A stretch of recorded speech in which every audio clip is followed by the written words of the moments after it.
মৰমৰ ছাত্ৰ ছাত্ৰীসকল সকলোকে মই মোৰ ইউটিউব চেনেললৈ স্বাগতম জনাইছোঁ।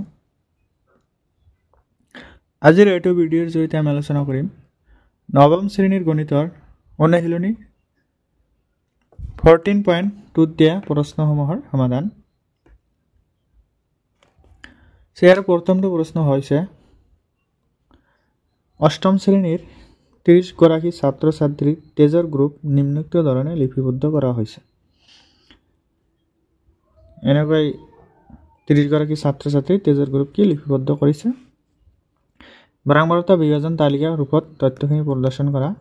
ছাত্ৰ ছাত্ৰীসকলৰ ভিতৰত তেজৰ গ্ৰুপ আটাইতকৈ সাধাৰণ এইবোৰ সঘনাই উপলব্ধ আৰু কোনটো আটাইতকৈ দুষ্প্ৰাপ্য। ঠিক আছে, এইটো আমাৰ এটা তেজৰ গ্ৰুপৰ তথ্য দিয়া আছে। ইয়াৰ পৰা আমাৰ কি বাৰম্বাৰতা বিভাজন তালিকাটো বনাব লাগিব আৰু কোনটো তেজৰ গ্ৰুপ আটাইতকৈ বেছি পোৱা গৈছে আৰু কোনটো তেজৰ গ্ৰুপ আটাইতকৈ কম পোৱা গৈছে। ঠিক আছে, তথ্যখিনি আমি ইয়াতে লিখি লৈছোঁ। এতিয়া সমাধান উলিয়াম। আমি ইয়াৰ সমাধান কি হ'ব, বাৰম্বাৰতা বিভাজন তালিকা এইটো এটা কি আমি টেবুল বনাই লৈছোঁ। টেবুল এইটো এটা আছে তেজৰ গ্ৰুপ, এইটো ছাত্ৰ ছাত্ৰীৰ সংখ্যা। ঠিক আছে, তেজৰ গ্ৰুপ আমি কি কি পাইছিলোঁ ইয়াত এ গ্ৰুপ আছে, বি গ্ৰুপ, অ গ্ৰুপ আৰু এ বি গ্ৰুপ। তেজৰ গ্ৰুপ আছে আমাৰ কেইটা, 4টা। আমি ইয়াতে লিখিম কি তেজৰ গ্ৰুপ 4টা। তেজৰ গ্ৰুপ 4টা কি কি আমাৰ এ বি অ আৰু কি এ বি। তেজৰ গ্ৰুপ 4টা লিখিলোঁ। এতিয়া চোৱা ছাত্ৰ ছাত্ৰীৰ সংখ্যা। এতিয়া চোৱা এই তেজৰ গ্ৰুপৰ ছাত্ৰ ছাত্ৰী কেইটা আছে। এটা, দুটা, তিনিটা, চাৰিটা, পাঁচটা, ছটা, সাতটা, আঠটা, 9। ঠিক আছে, আমি এই তেজৰ গ্ৰুপৰ ছাত্ৰ ছাত্ৰী কিমানটা পালোঁ, 9। এতিয়া আমাৰ কি হ'ব, ছাত্ৰ ছাত্ৰীৰ সংখ্যা 9। এতিয়া চোৱা বি তেজৰ গ্ৰুপৰ সংখ্যা কেইটা আছে। এটা, দুটা, তিনিটা, চাৰিটা, পাঁচটা, ছটা। ঠিক আছে, আমি বি তেজৰ গ্ৰুপৰ সংখ্যা কেইটা পালোঁ, 6টা। এতিয়া অ গ্ৰুপ কেইটা আছে, 1 2 3 4 5 6 7 8 9 10 11 12।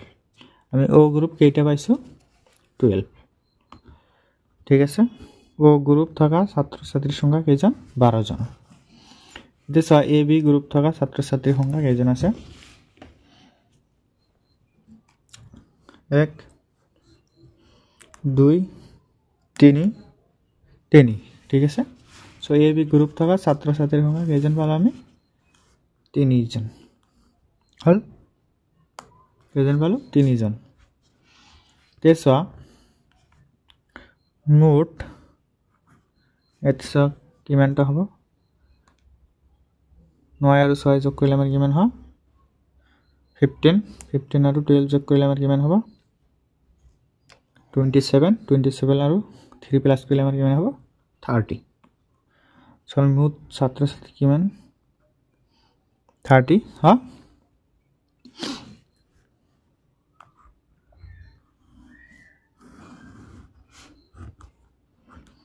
এইটোৱে আমাৰ কি বাৰম্বাৰতা বিভাজন তালিকা। ঠিক আছে, এতিয়া চোৱা আটাইতকৈ বেছি সংখ্যক ছাত্ৰ ছাত্ৰীৰ কোনটো তেজৰ গ্ৰুপ আছে। চোৱা অ গ্ৰুপৰ ছাত্ৰ ছাত্ৰীৰ সংখ্যা কিমানজন আছে, 12 জন।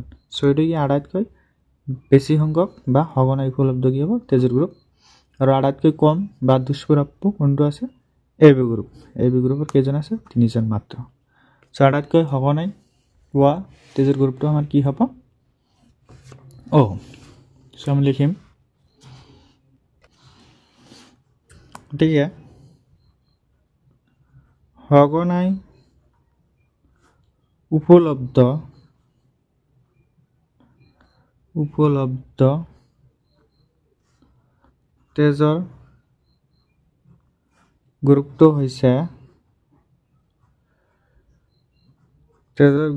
হৈছে কোনটো গ্ৰুপ পালো O গ্ৰুপ ঠিক আছে দুষ্প্ৰাপ্য তেজৰ গ্ৰুপটো হৈছে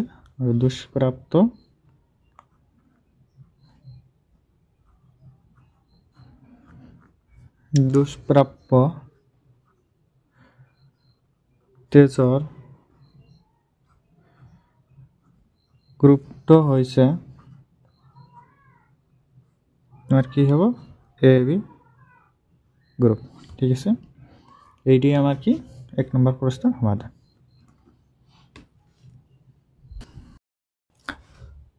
তো এতিয়া আমি দ্বিতীয়টো প্ৰশ্নৰ সমাধান কৰিম প্ৰশ্নটো আমাক দিয়া আছে 40 গৰাকী অভিযন্তাৰ বাসস্থানৰ পৰা তেওঁলোকৰ কৰ্মস্থানৰ দূৰত্ব কিলোমিটাৰত নিম্নোক্ত ধৰণে পোৱা গ'ল ঠিক আছে উপৰোক্ত তথ্যৰ বাবে এখন শ্ৰেণীভুক্ত বাৰম্বাৰতা বিভাজন তালিকা প্ৰস্তুত কৰা যাৰ শ্ৰেণী প্ৰস্তৰ আকাৰ হৈছে 5 আৰু প্ৰথম শ্ৰেণী অন্তৰালটো হ'ল 0 to 5 কিন্তু 5 টো অন্তৰ্ভুক্ত নহয় এই তালিকাৰ পৰা আমি কি মূল বৈশিষ্ট্য চবত পৰিছে ঠিক আছে এটা আমাৰ কি প্ৰশ্ন হয় সো এটা আমাৰ কি এটা তথ্য দিয়া আছে হল বাসস্থানৰ পৰা কি কৰ্মস্থানৰ দূৰত্বৰ কি আমাৰ এটা তথ্য দিয়া আছে ইয়াৰ পৰা আমাৰ কি এটা বাৰম্বাৰতা বিভাজন তালিকা প্ৰস্তুত কৰিব লাগিব ঠিক আছে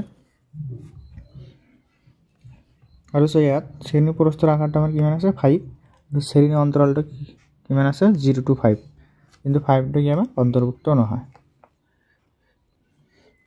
সো আমি সমাধান লিখিম বাৰম্বাৰতা বিভাজন তালিকা আমি এটা বনাই লৈছো সো দূৰত্ব এটা দাগ চিহ্ন আৰু বাৰম্বাৰতা সো প্ৰথম শ্ৰেণী অন্তৰালটো আমাৰ কিমান হ'ব 0 to 5 আৰু তাৰ পিছত কি হ'ব 5 to 10 10 to 15 15 to 20 20 to 25 25 to 30 30 to 35 ঠিক আছে 35 হ'ব হাইষ্ট ইয়াতকৈ বেছি আৰু নাই ৰেছ 0 to 5 আমাৰ 0 to 5 এৰ মাজত আমাৰ কিমানটা সংখ্যা আছে ঠিক আছে এটা আমি এতিয়া কি গণনা কৰিম এতিয়া তথ্যখিনি চোৱা 0 to 5 কিন্তু 5 টো কি অন্তৰ্ভুক্ত নহয় সো 5 টো কি ধৰিব নোৱাৰিম ঠিক আছে সো কি প্ৰথমে 3 টো হ'ব এটা তাৰ পিছত দুটা পালো তিনিটা পালো চাৰিটা পালো পাঁচটা পালো ঠিক আছে টোটাল আমি কেইটা পালো পাঁচটা তো 0 আৰু 5 এৰ মাজত আমি কেইটা পাইছো পাঁচটা সো আমাৰ দাগ চিহ্ন কিমানটা হ'ব পাঁচটা 1 2 3 4 আর 5 নম্বৰ দাগটো আমাৰ এনেকৈ দিব লাগে ঠিক আছে সো ভাৰাংবাৰতা ইয়াৰ কিমান হ'ব 5 ঠিক আছে এতিয়া আমাৰ চাব লাগিব কি 5 এৰ পৰা 10 ইয়াৰ মাজত কিমানটা আছে কিন্তু 10 টো কি আমাৰ অন্তৰ্ভুক্ত নহব আগো ইয়াত কাউন্ট কৰা ইয়াতে 5 টো আহিব এটা 10 টো কিন্তু নহয় ঠিক আছে দুটা পালো দুটা তিনিটা চাৰিটা পাঁচটা ছটা সাতটা 8 9 10 11 সো আমি কিমানটা পালো 5 পৰা 10 এৰ ভিতৰত 11 টোটাল কিমানটা পালো 11টা ঠিক আছে সো আমাৰ দাগ চিহ্নটো কিমান হ'ব টোটাল 11টা দাগ চিহ্ন 1 2 3 4 5 1 2 3 4 5 আর ওটা কি তা হবে ঠিক আছে আর সো বারংবারতা কিমান হবে আমার 11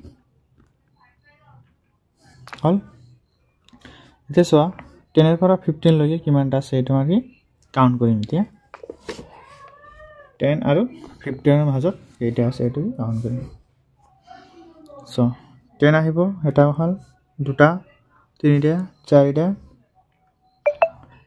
পাঁচটা ছটা সাত আটটা নটা দশটা 11টা সো আমি এটো কিমান পালো 11টা ঠিক আছে সো আমার ধাক চিহ্ন কেইটা হব 11টা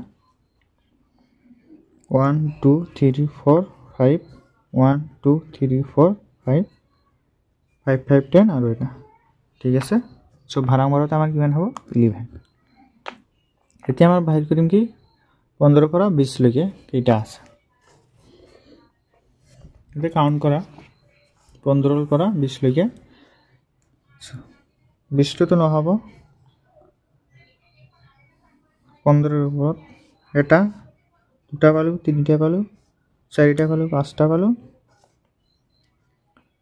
ছটা পালো সাতটা পালো আঠটা নটা ঠিক আছে সো আমি কেইটা পালো নটা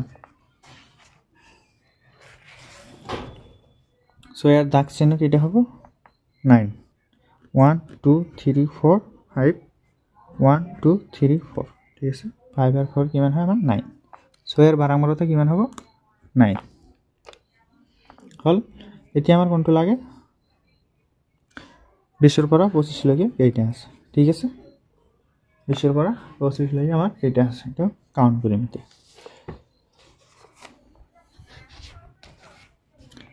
সো 20 ৰ পৰা 25 লৈকে এটা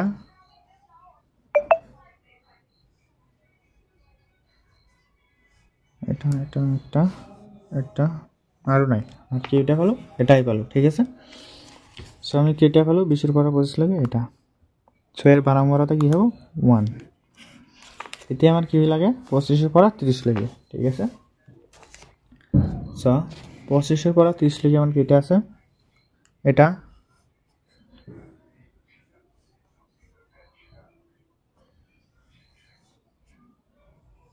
এটা মানে কেইটা পাইছো এটা পাইছো ঠিক আছে সো এটো কিমান পালো এটা তো দাগ চিহ্ন কেইটা হ'ব আমাৰ এটা বাৰাংবাৰতা কি হ'ব 1 হল নেক্সট আমাৰ কি আছে 30 ৰ পৰা 35 30 ৰ পৰা 35 কেইটা আছে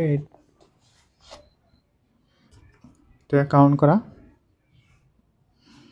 30 ৰ পৰা 35 একটা দুটা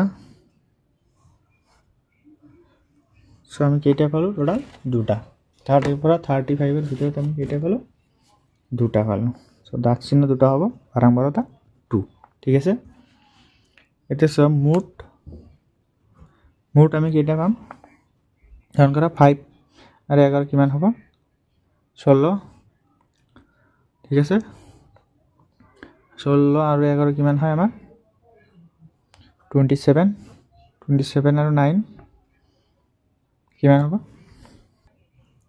27 আৰু 9 আমাৰ কিমান হ'ব 36 37 38 39 40 টোটাল আমি কিমান পালো মুঠ 40 ঠিক আছে এইটো আমাৰ কি বাৰাংবাৰতা বিভাজন তালিকা এতিয়া আমাৰ প্ৰশ্নটো আৰু কি লাগে সোৱা আৰু আমাৰ প্ৰশ্নটো কি কৈছে এই তালিকাৰ কৃতিৰ উপস্থানৰ পৰা কি মূল বৈশিষ্ট্য তোমাৰ চকুত পৰিছে সোৱা তালিকাৰ পৰা আমি কি বৈশিষ্ট্য ক'ব পাৰিম ঠিক আছে তো তালিকাটো সোৱা টোটাল আমাৰ 40 গৰাকী অভিযন্তাৰ ভিতৰত এতে সোৱা ম্যাক্সিমাম কি আমাৰ এইখিনি থেকে ম্যাক্সিমাম আছে ঠিক আছে এইখিনি হল এইখিনি সোৱা কিমান কিনি আছে টোটাল 14 পৰা আমি 4টা বাদ দিও কিমান থাকিব 36 হল সো আমাৰ 36 জন অভিযন্তাৰে কৰ্মস্থানৰ পৰা ঘৰৰ দূৰত্ব কি ছয়টো 20 কিলোমিটাৰ কৈ কম দূৰত্বত আছে হয় না নাই সম কি লিখিম 40 গৰাকী অভিযন্তাৰ ভিতৰত 36 গৰাকী অভিযন্তাৰ কৰ্মস্থানৰ পৰা 20 কিলোমিটাৰ কৈ কম দূৰত্বত বসবাস কৰে ঠিক আছে সম কি লিখিম লাষ্টত যে ওপৰৰ তালিকাৰ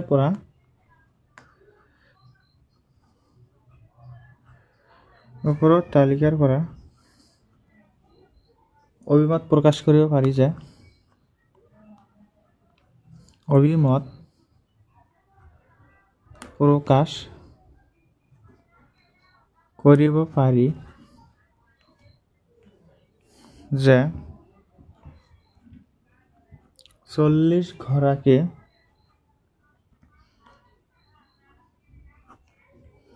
অভিযন্তাৰ ভিতৰত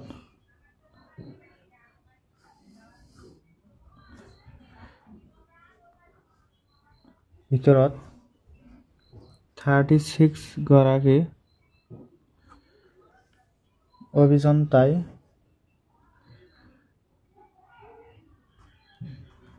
অভিযন্তাই কৰ্মস্থানৰ পৰা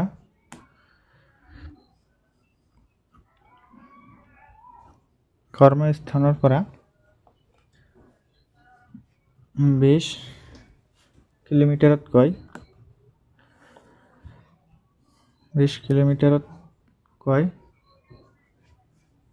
কম দূৰত্বত বসবাস কৰে। কম দূৰত্বত বসবাস কৰে। ঠিক আছে, এবাৰ এইখিনি কৈ দিছোঁ। চোৱা টোটাল আমাৰ কিমানজন আছে? 40 জন অভিযন্তা। তাৰে চোৱা 36 জন অভিযন্তাৰ ঘৰটো আমাৰ কিমান? 20 কিলোমিটাৰকৈ কম দূৰত্বত আছে। কৰ্মস্থানৰ পৰা কি 20 কিলোমিটাৰতকৈ কম দূৰত্বত আছে। ঠিক আছে, আমি এইটোৱে আমি লিখি দিছোঁ। এইটোৱে আমাৰ কি ফাইনেল সমাধান। ঠিক আছে।